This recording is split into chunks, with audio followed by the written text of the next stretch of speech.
Hello বন্ধুরা, কাল আমি বাপের বাড়ি গিয়েছিলাম। মা আমাকে একটা আনারস খেতে দিয়েছিল, আর সেই আনারস দিয়ে বানালাম আনারসের চাটনি, যা বাঙালির কাছে খুবই পপুলার। বিয়ে বা পুজো বাড়িতে আমরা খাওয়ার শেষ পাতে এই ধরনের চাটনি খাওয়ার জন্য অপেক্ষা করে থাকি। আর সেই টেস্টি চাটনির রেসিপি নিয়ে এসেছি তোমাদের সাথে শেয়ার করতে। চাটনি করে আমাকে দাও। তুমি খাবে? হ্যাঁ।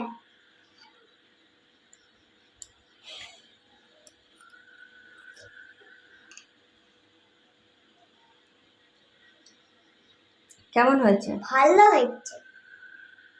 নমস্কার বন্ধুরা, সুপ্রিয়া কিচেন ব্লগে সবাইকে স্বাগত।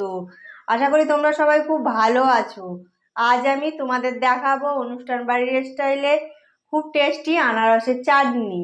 তাহলে বন্ধুরা দেরি না করে ঝটপট দেখে নিই আনারসের চাটনি বানাবার জন্য কি কি নিয়েছি। অনুষ্ঠান বাড়ির স্টাইলে আনারসের চাটনি বানাবার জন্য এখানে নিয়েছি একটা আস্ত আনারস, এছাড়া নিয়েছি এক মুঠো কাজু, এক মুঠো কিশমিশ, হাফ চামচ লবণ, হাফ চামচ বিট লবণ, এক টুকরো লেবু, একটা লঙ্কা কাঁচি দিয়ে কুচি কুচি করে কেটে নিয়েছি দানা বার করে, আর সবশেষে নিয়েছি এক বাটি চিনি। বন্ধুরা, প্রথমে আমি আনারসটাকে ভালো করে ছাড়িয়ে নেব। দেখো বন্ধুরা, খুব সুন্দর করে ছাড়িয়ে নিয়েছি। এবার আমি এটাকে 4 টুকরো করে নেব। দেখো বন্ধুরা, আনারসটাকে 4 চালা করে নিয়েছি। এবার আমি এর যে ওপরের শক্ত অংশটা আছে এটাকে আমি কেটে নেব।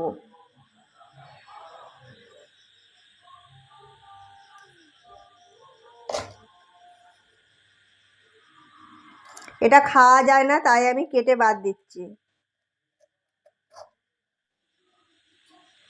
দেখো বন্ধুরা, সব কটা আনারসের শক্ত অংশ কেটে নিয়েছি।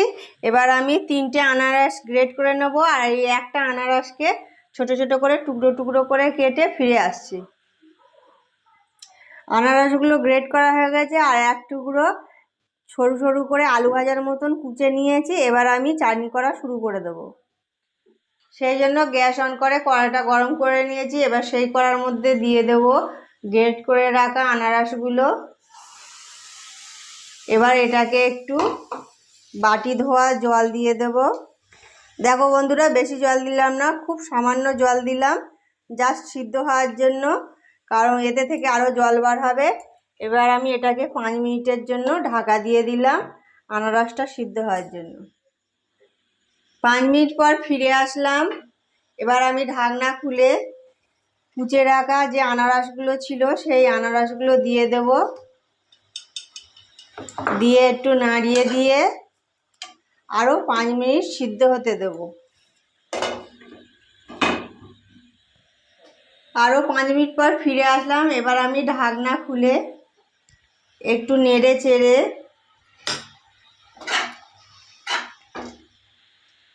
আনারসটা প্রায় সিদ্ধ হয়ে গেছে। এবার এর মধ্যে দিয়ে দেব চিনি।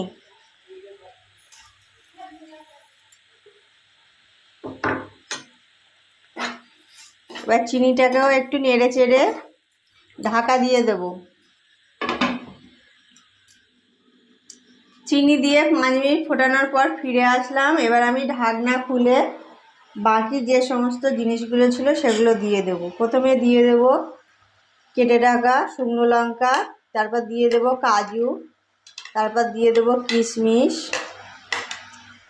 তারপর দিয়ে দেব অল্প লবণ, আর সবশেষে দিয়ে দেব বিট লবণ। এরপর এটাকে চামচের সাহায্যে নেড়ে দেব। আনারসের চাটনি প্রায় রেডি হয়ে গেছে। এবার উপর থেকে অল্প করে লেবুর রস ছড়িয়ে দেব, দিয়ে গ্যাসটাকে বন্ধ করে দেব। লেবুটা এই জন্য দিলাম, একটু টক টক মিষ্টি মিষ্টি খেতে ভালো লাগে। দেখো বন্ধুরা, দেখতে কত সুন্দর হয়েছে, নিশ্চয়ই খেতেও খুব সুন্দর হবে। এবার আমি একটা পাত্রে নামিয়ে নিচ্ছি।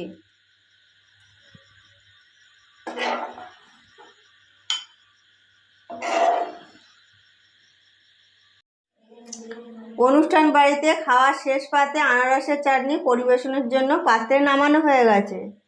আমার এই আনারসের চাটনির রেসিপি যদি তোমাদের ভালো লেগে থাকে তাহলে একটা লাইক, শেয়ার, কমেন্ট এবং আমার চ্যানেলটিকে সাবস্ক্রাইব করার অনুরোধ রইল। ভালো থাকবে, সুস্থ থাকবে, দেখা হবে পরবর্তী পর্বে।